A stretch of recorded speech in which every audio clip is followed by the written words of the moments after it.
എൻ്റെ പേര് സജീവ് കുമാർ, കൊമ്പടി ഞമ്മക്കലാണ് വീട്. RCMലേക്ക് സുമ മേഡത്തിലൂടെ കടന്നു വന്നു. ഗിരീഷ് സാറിലൂടെ അതിൻ്റെ ആദ്യ പാഠങ്ങൾ പഠിച്ചു. ഇന്ന് പഠിച്ചുകൊണ്ടിരിക്കുന്നു. അദ്ദേഹത്തിൻ്റെ നിർദ്ദേശപ്രകാരം ഒരു മെൻറ്ററുടെ ആയിട്ടുള്ള എൻ്റെ ഗിരീഷ് സാറിൻ്റെ നിർദ്ദേശപ്രകാരം മറ്റുള്ള ലീഡേഴ്സിൻ്റെ അറിവുകൾ നേടിക്കൊണ്ട് തന്നെ RCMനെ വളരെ സന്തോഷത്തോടു കൂടി നെഞ്ചിലേറ്റി ഇന്ന് മറ്റ് ഹൃദയങ്ങളിലേക്ക് RCM എത്തിച്ചുകൊണ്ടിരിക്കുന്നു. RCM equal to change.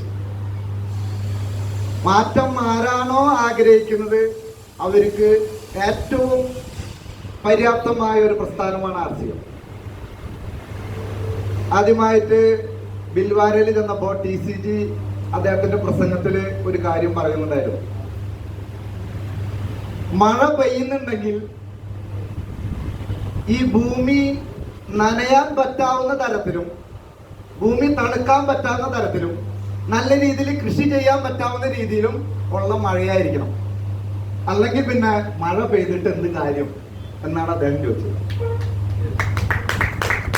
അങ്ങനെയാണെങ്കിൽ ഒരു ജീവിതം ജീവിച്ചു തീർക്കുമ്പോൾ സന്തോഷത്തോടു കൂടിയുള്ള ഒരു ജീവിതം ജീവിച്ചു തീർക്കണം. അതല്ലാത്ത ജീവിതമാണെങ്കിൽ ആ ജീവിതം എന്ത് കാര്യം എന്നാണ് അദ്ദേഹം ചോദിച്ചത്. പക്ഷെ ആ ജീവിതം നന്നായിട്ട് ജീവിച്ചു തീർക്കാൻ അദ്ദേഹം ഒരുക്കി വെച്ച ഒരു സംവിധാനത്തിന്റെ പേരാണ് RCM.